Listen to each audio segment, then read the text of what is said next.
7वीपर्यंतचं जे शिक्षण होतं ते माझ्या नरसाहेपल्लीला कंप्लीट केलं होतं मी. तर ते आम्ही दररोज नाही का 3 किलोमीटर जायचं आणि 3 किलोमीटर यायचं, पायी जायचं, पायी येत होतो. तर त्याच्यानंतर मग भगवंतराव हायस्कूल नरसाहेपल्ली, ते पण जेवढं आमच्याकडे नाही का 30-40 गाव आहे, त्या सगळ्या गावांसाठी एकच हायस्कूल आहे, भगवंतराव हायस्कूल नरसिंहपल्ली म्हणून, जिथं 8वी ते 10वीपर्यंतचे शिक्षण दिलं जातं. पण आता हा मला असं वाटते की विद्यार्थ्यांच्या शिक्षणातील किंवा पायागणीमध्ये महत्त्वाचे वर्ष जे असतात ते 1ली ते 12वीपर्यंतचे असतात. आपले जर बेस चांगला असेल तर पुढं जाऊन आपण टिकू शकतो, पुढचं एज्युकेशन आपण चांगलंपणे करू शकतो. पण बेसच जर चांगला नसेल तर मग पुढे जाऊन आपल्याला खूप सारे प्रॉब्लेम्स क्रिएट होतात. माझ्या बाबतीत पण तसं झालं. 10वीपर्यंतचे शिक्षण एकदम मागासलेल्या भागामध्ये चालू होतं आणि सगळ्यांनाच माहिती असेल की टेकडा सेंटर म्हणजे एकदम ढिला सेंटर, सगळ्यांनाच माहिती असते. काप्या वगैरे चालतात, हे लिहूनच सगळेजण पास होतात. त्याच्यामुळे अभ्यास काही इतका केला नव्हता कधी. मग त्याच्यानंतर 11वी-12वीपर्यंतचं शिक्षण शिरोंच्याला झालं होतं. शिरोंच्या म्हणजे आता तुम्हाला सगळ्यांना माहीतच आहे, आपण इकडचेच आहे, जास्त काही सांगण्यासारखं नाहीच आहे. पण तिथं पण सेम तेच रिपीट झाला होता. परत काही एवढा अभ्यास नाही, काही नाही, तेच आता काढून पास झालं होतं. सगळेजण तसंच पास होतात. आणि राहिला प्रश्न की पुढच्या शिक्षणात आम्हाला एक सर होते टेकम सर म्हणून, ते नेहमीच म्हणायचं की तुम्ही आपल्या करू नका, याच्यामुळे तुमच्या आयुष्य उद्ध्वस्त होईल, तुम्ही काहीच करू शकणार नाही. तुम्हाला काहीतरी पुढं करायचं असेल तर तुम्ही आत्तापासून अभ्यास करायला शिका, अभ्यास करण्याची सवय करा, असं ते नेहमीच सांगायचे. पण आमचं ते ठरलेलंच होतं की नाही तेच चालतं, तेच करायचं आपण म्हणून. मग तसंच 12वी कंप्लीट केलं होतं. 12वी कंप्लीट केल्यानंतर मग पुढं काय, तर तेव्हा खूप मोठ्या प्रमाणात क्रेज होता की पुण्यामध्ये जाऊन शिक्षण पूर्ण करायचं. आणि ते रमेश सुनतकर गेले होते, त्याच्यानंतर माझे भाऊ महेशचंद्री पण तिकडेच गेले होते. मग सगळे ऑलमोस्ट तिथं चांगलं वातावरण निर्माण झालं होतं की पुण्यामध्ये जाऊन शिक्षण पूर्ण केलं पाहिजे म्हणून. मग तसंच माझ्या बाबतीत पण झालं. पुण्यात गेलो तर मग पुण्यात गेल्यानंतर मग BScला ॲडमिशन घेतलं होतं वाड्यापल्लीमध्ये. वाड्यापल्लीमध्ये BScला ॲडमिशन घेतल्यानंतर मग शिकवायचं ते, आणि एकतर इंग्लिशमध्ये, परत BSc म्हणजे नाही का थोडंसं अवघड डिग्री आहे, आपल्याकडे पासच होत नाही लोक BScमध्ये. तर मला असं वाटायचं की हेच खूप मोठी डिग्री आहे, हे आपण अभ्यास करून कंप्लीट केलं पाहिजे. कारण आपल्याला जे शिकवलं होतं आपल्याला काही शिकवत नाही किंवा कोणी सांगत पण नाही की पुढे जाऊन तुला हे करायचं आहे, वेगळं चांगलं करिअर आहे म्हणून, ते काहीच माहीत नव्हतं. मग एकदम आपल्या पारंपरिकपणे सुरू केलं होतं की BSc चांगल्या पद्धतीने कंप्लीट केलं पाहिजे. मग तसा अभ्यास वगैरे चांगला करायचा. BScला मी आता याच्या अगोदर पण सांगितलं होतं की एवढं काही समजलं नव्हतं मला. पहिलं वर्ष होता एकदम विरोधाभास, म्हणजे दोन्ही पण नाही का टोकाचे होते. एकतर जिथं व्यवस्थित शिक्षण भेटत नाही तो भाग आणि शिक्षणाच्या माहेर भाग. तर याच्यामध्ये कसा ताळमेळ साधायचा ते जमलंच नव्हतं. आपल्याला सवय आहे, कोणी शिकवत नाही आणि जाऊन काम वगैरे करायचं. तर मग BScला तिथं गेल्यानंतर खूप सारे समस्या निर्माण झाले. मग एवढं काही समजायचं नाही, खूप टफ जायचं BSc म्हणजे. आता पेपर जेवढा आले होते तसंच म्हणतो, खूप भीती वाटत होता. पेपर देऊ नाही म्हणून नाही का हेच मनामध्ये सतत यायचं की आता काय करा नाही, आपण काही पास होणार नाही. पण आम्ही सोबतच होतो. खरं तर आज काही प्रमाणात नाही का आपल्या दादांचा पण खूप मोठा वाटा आहे, त्यांना काहीच विसरू शकत नाही. ते मला मोटिवेट करायचं, नाही तुझं टॅलेंट आहे, तू हुशार आहे, तू करू शकतोस, तू पास होशील. पण मला ते नाही का डिप्रेस वाटायचं किंवा मला तर नाही वाटत मी पास होऊन म्हणून. कधी आपण असं दिलंच नाही कागदाचं व्यतिरिक्त. मग तरी पण मला सांगायचं नाही काढू शकते तू, होते पेपर दे, जे होईल ते बघू आपण, जाऊन तू पेपर दे म्हणून मला सांगायचं. पण जाऊन कसं पेपर वगैरे दिलं होतं मग BSc फर्स्ट इयरचे सगळे पेपर्स. तरी पण नाही का 2 सब्जेक्ट माझे राहिले होते, मी कम्प्लिटली पास झाला नव्हतं फर्स्ट इयरला. मग फर्स्ट इयर पण दुसऱ्या इयरला ॲडमिशन मिळालं होतं मला. नावाची गोष्ट असते युनिव्हर्सिटीमध्ये. मग सेकंड इयरला मग तेव्हा समजलं होतं मला, बरापैकी 1 वर्ष कंप्लीट झाला होता. मग अभ्यासक्रम पण थोडं समजत होता, मग अभ्यास पण करत होतो जास्त. आणि सेकंड इयरला मग चांगलं पर्सेंटेज मिळालं होतं. तिथं मग सेकंड इयरच्या फर्स्ट सेमेस्टरच मग 75% मिळाले होते. मग सेकंडला पण तेच 80-82% मिळाले होते. मग तेव्हा कॉन्फिडन्स बिल्डअप झाला. तेव्हा असं वाटत होतं की आपण पास होऊ शकतो, आपण पण करू शकतो. म्हणून पहिल्यांदा खूप आनंद झाला होता. आणि त्याच्यानंतर थर्ड इयरला सोपं गेला. सेकंड इयर थर्ड इयर सोपं गेले. आणि सुदैवाची गोष्ट ही आहे की पुणे युनिव्हर्सिटीमध्ये फर्स्ट इयरचे मार्क काउंट नाही करत. म्हणजे किती तुम्ही चांगलं परफॉर्म करा ते काउंट नाही करत. तिसरा म्हणजे काही वेगळंच नियम आहे. आणि थर्ड इयरला एका सब्जेक्टमध्ये स्पेशलायझेशन करायचं असतं. मग तसं मी थर्ड इयरला मग स्पेशलायझेशन केलं होतं. आणि सेकंड इयरचे आणि थर्ड इयरचे मार्क काउंट करत असल्यामुळे मला मग ते पर्सेंटेज जास्त मिळालं होतं. असं झालं. मग त्याच्यानंतर आता मार्गदर्शन तर कोणी नव्हता, आपल्या भागातले कोणीच झाले नव्हते अधिकारी. आणि काय स्पर्धा परीक्षा काय माहीतच नव्हतं अजिबात. पण एवढं माहिती होतं की आता काय केलं पाहिजे, हा प्रश्न नेहमीच नाही का मनामध्ये यायचा की आपण काय केलं पाहिजे सध्या. मग हॉस्टेल संपलं होतं, आमचे 3 वर्ष संपले होते. मग आता पुढं कसं. मग त्याच्यानंतर हॉस्टेल आता पुण्यामध्ये नाही का आपल्यासारखा माणूस नाही राहू शकतो. आम्ही आता जेवढं वर्ष राहिलो ते असंच राहिलो, पॅरासाईट म्हणून हॉस्टेल म्हणून जिथं फ्रीमध्ये राहायला भेटते तिथंच राहिलं. आम्ही कधीच 10 दिवस पण एखादी रूम करून कधी राहिला नाही पुण्यामध्ये. तर मग आपल्या तिथं चालू असते की कॅटरिंगचे कामं खूप मोठ्या प्रमाणात आपल्या मुलं करतात. मग कॅटरिंगच्या कामाला जायचं दररोज. तसं मग 3-1 वर्ष मी त्याच्यामध्येच केलं होते, काम करण्यामध्येच गेले होते. याच्यामध्ये काही जास्त वगैरे अभ्यास वगैरे झाला नव्हता. पण काहीतरी करायचं म्हणून ते मनामध्ये यायचं होतं. पण MPSC करायचं डिसिजन थोडं सुरू होतं. मग अभ्यास थोडं करायचं मी. कॅटरिंगचे कामं करून जेवढं काही वेळ भेटते त्याच्यामध्ये करायचं. केल्यानंतर मग 2000 नाही का 3 वर्ष याच्यामध्ये काहीच नव्हतं, कामच केलं मी. बाकी अभ्यास वगैरे एवढा काही नव्हता, फक्त बेसिक पुस्तकं वगैरे वाचायचं. मग 2015ला पुणे विद्यापीठात नाही का CETचा ॲड निघाला होता. म्हणजे तिथं नाही का ते बॅच चालतात MPSC आणि UPSCचे. तिथं ते एंट्रन्सचा फॉर्म भरला होता. फॉर्म भरल्यानंतर मग तिथं नंबर लागला होता माझा. आणि तिथं मला खरं तर डायरेक्शन MPSCचा मला किंवा सब्जेक्ट असेल एखादी सब्जेक्ट समजून घ्यायचं असेल आणि MPSC काय असते, मुलं सक्सेस होतात का नाही, या MPSCच्या बाबतीत मला परिपूर्ण मार्गदर्शन स्पर्धा परीक्षा केंद्रात पुणे विद्यापीठात घेतलं. मग तिथं काही मुलं नाही का क्लास करून येतात, त्यांना माहिती असते, ते पण मला सतत नाही का सांगायचे की असं कर म्हणून. मग तिथून नाही का करत होतो चांगला. 2016ला जागा निघाली होती, चांगले STIचे जागा निघाले होते. तेव्हा असं वाटायचं की नाही का STI आपण केलं पाहिजे. STI करून मग पुढं राज्यसेवा करून असं विचार होता. आणि STI मी 1च वर्ष अभ्यास केला आणि एक कार्ड पण होता STIची. प्रिलिम पास झालं होतं. प्रिलिम पास झाल्यानंतर मग तिथून मग खरंच शिकला झाला प्रवास. मग नंतर PSIची प्रिलिम होती, ते पण ट्रॅक केलं होतं. पण सक्सेस मिळाला नव्हता. थोडं याच्यामुळे तिथं नाही का युनिव्हर्सिटीमध्ये एवढं जेवण पण चांगलं वगैरे भेटत नाही आणि पैसे तर घरून अजिबात येत नव्हते. तिथला स्वतःहूनच मी मॅनेज करायचो की कामाला जायचा. अजून सगळ्यात महत्त्वाचं म्हणजे मित्रांनी मला खूप सपोर्ट केला. म्हणजे आज मी जे काय आहे ते मित्रांमुळेच आहे खरं तर. मग नंतर 2017ला पण तसंच रिपीट झालं होता. STI काढलं होतं, PSI काढलं होतं, बाकीचं मेन्स वगैरे दिलं होता, पण पोस्ट मिळाला नव्हता. 18ला पण चांगलं होतं. म्हणजे दरवर्षी मी पासच गेलो होतो. नियम असंच काढायचं म्हणजे MPSCचा. ते गाडी आली होती, कसा अभ्यास केला पाहिजे, काय केलं पाहिजे. पण मी जे काही करायचं ते स्वतःहूनच प्रयोग करून बघायचं. कोणी येऊन सांगायचं नाही की हे करणे ते करणं असं पास होईल म्हणून.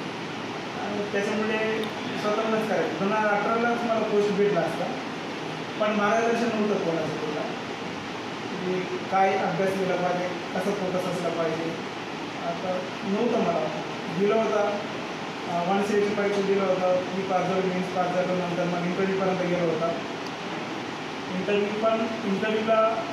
इंटरव्ह्यू झाल्यानंतर रिझल्ट लागला, पण माझ्या 2-1 मार्कांनी रिझल्ट राहिला होता. तर तिथं सिलेक्शन नाही झालं. पण ते मला माहिती का ते आताच जे प्रिलिम तो जो प्रवास होता त्या प्रवासाने मला खूप काही शिकवलं होतं. एकतर मी नाही का खूप काटावर गेलो, म्हणजे नाही का मला पोस्ट भेटला असता, पण थोडं याच्यावरून राहिलं होतं. 1-2 प्रश्न पोस्ट राहिलं होतं. तर मला ते मनामध्ये खूप नाही का वाईट वाटलं होतं. आता पुढं तयारी करू, पण आता हे काटावरती नको म्हणून वाटत होतं की आलं तर आता आपण पाहिलंच आलं पाहिजे किंवा KCFच भेटला पाहिजे. आता RF वगैरे काही नको, प्लास्टिकची गोष्ट म्हणून असं ठरवलं होतं मनामध्ये.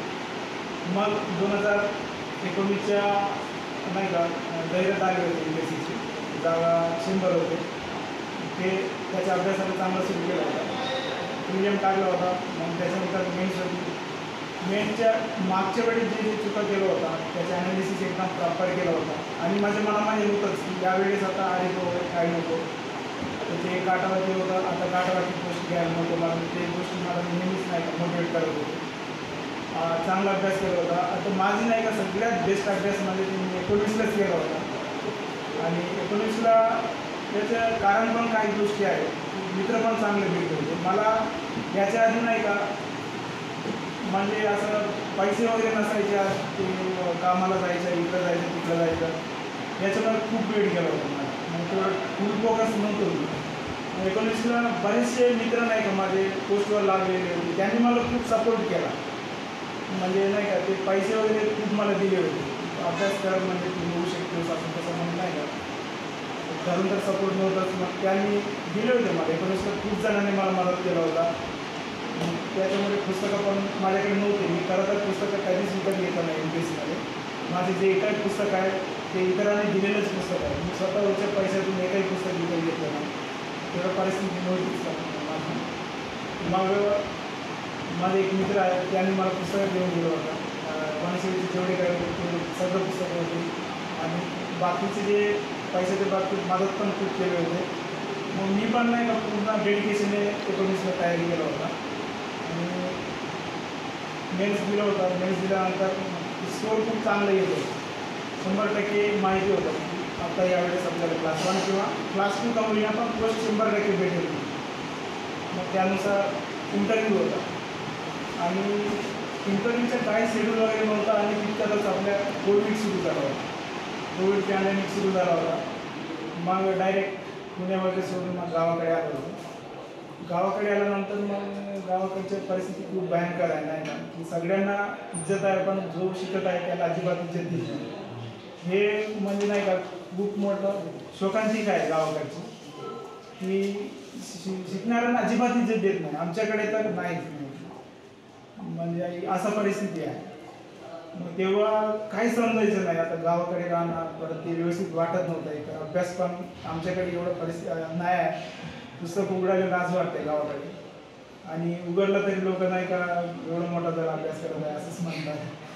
अजून पण अभ्यासच चालू आहे याच्या, असं लहान वयामध्ये लग्न करतात ते. मग तेच आता कोविड पिरियड कुठं जात नव्हतं. मग ते मनरेगा अंतर्गत काम वगैरे व्हायचं, खड्डे खोदायचं, फुल त्याला जायचं. दररोज खड्डे बिड्डे खोदून द्यायचं. लोक सगळे नावं ठेवायचं. शिक्षण काही नसते, असंच असते.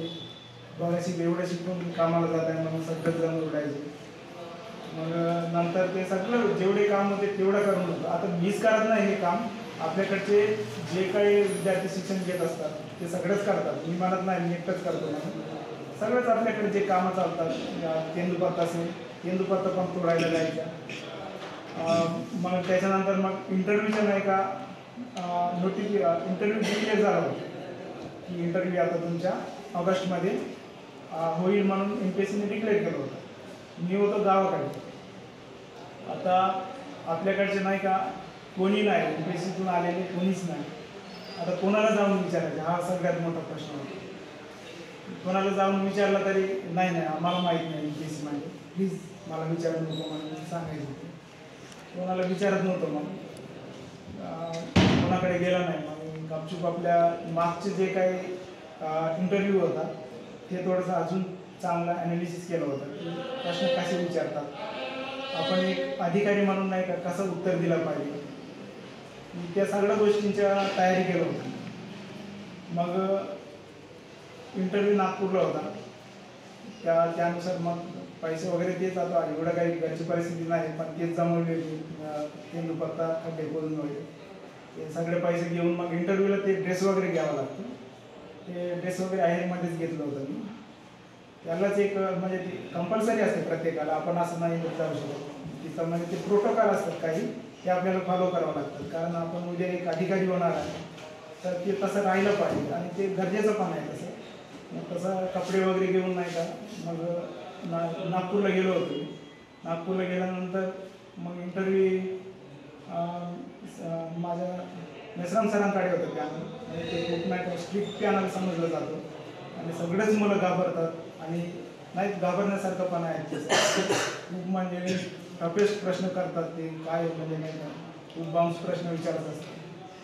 तसंच मग इंटरव्ह्यू पण एवढंच मी आता ठरवलं होतं की इंटरव्ह्यू म्हणजे आपण सगळेच प्रश्न नाही देऊ शकत, फक्त जे काही ओरिजिनॅलिटी आहे तेच मांडून देतो, खोटं नाही बोलणार एवढंच ठरवलं होतं की खोटं बोलायचं नाही. जे काही मार्क कमीच पडू दे पण खोटं बोलायचं नाही, आपले जे ओरिजिनॅलिटी आहे तेच दाखवून येऊ म्हणून मी गेलो होता.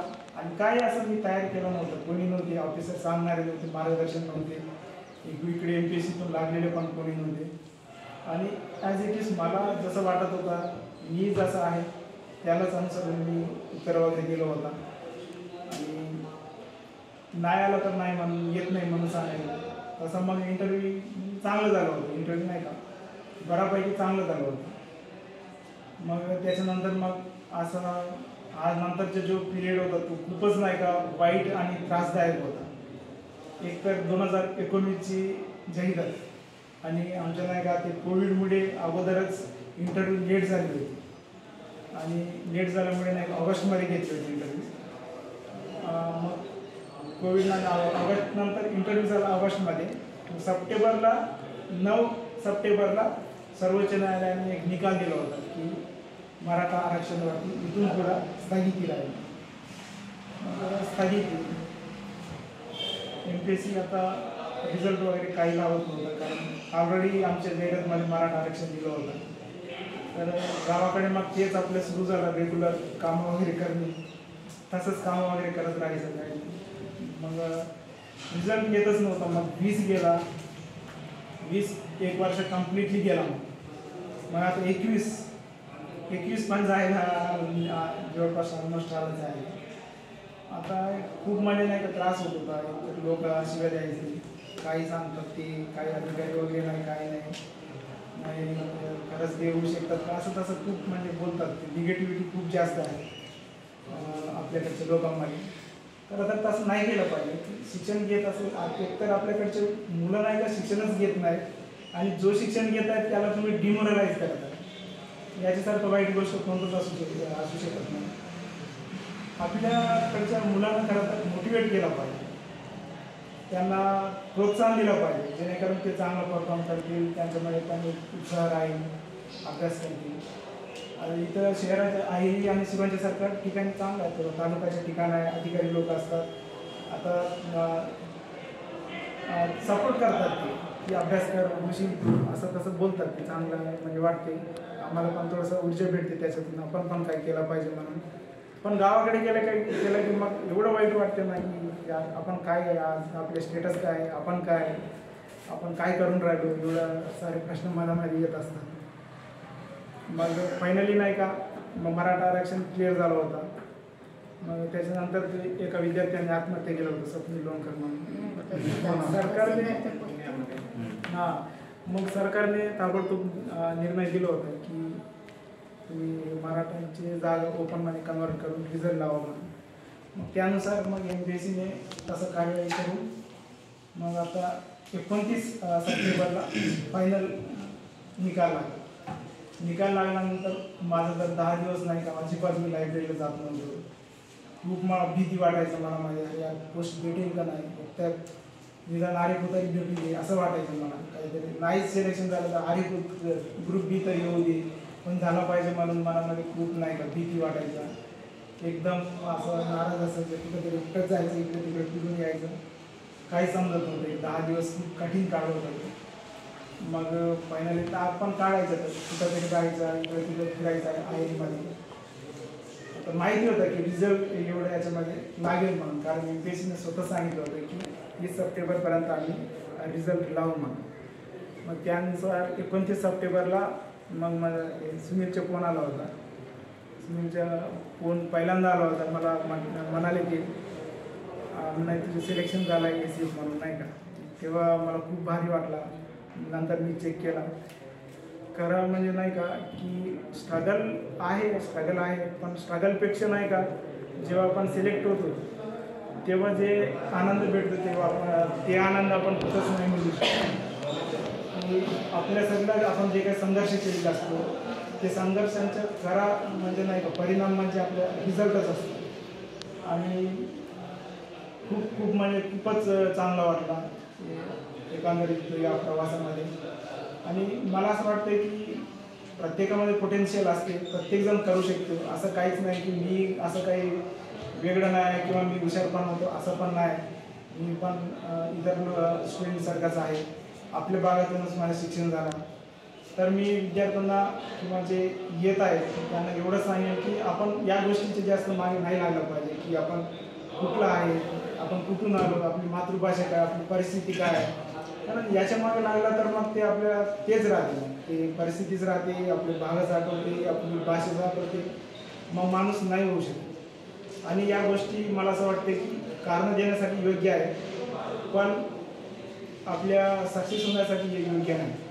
कारण मी एकटंच नाही, बाकीचे पण कितीतरी विद्यार्थी असे असतात की जे एकदम शून्यातून किंवा प्रतिकूल परिस्थितीतून स्वतःच्या नाही का विश्व निर्माण करतात. आणि तुम्हाला जर नाही का इतिहास घडवायचा असेल तर ते 100% तुम्ही स्ट्रगल केलंच पाहिजे, तेव्हाच ते कुठंतरी जाऊन इतिहास बनते. नाहीतर असंच काही कोणी बनत नाही. आपल्याला 10 लोक रिस्पेक्ट देत आहेत म्हणजे आपण स्वतःहूनच काहीतरी चमत्कार केला पाहिजे, तेव्हाच आपल्याला कुठं कोणीतरी नमस्कार करतात, नाहीतर नाही करत. तर बाकीचे खूप जणांनी मला सपोर्ट पण केले.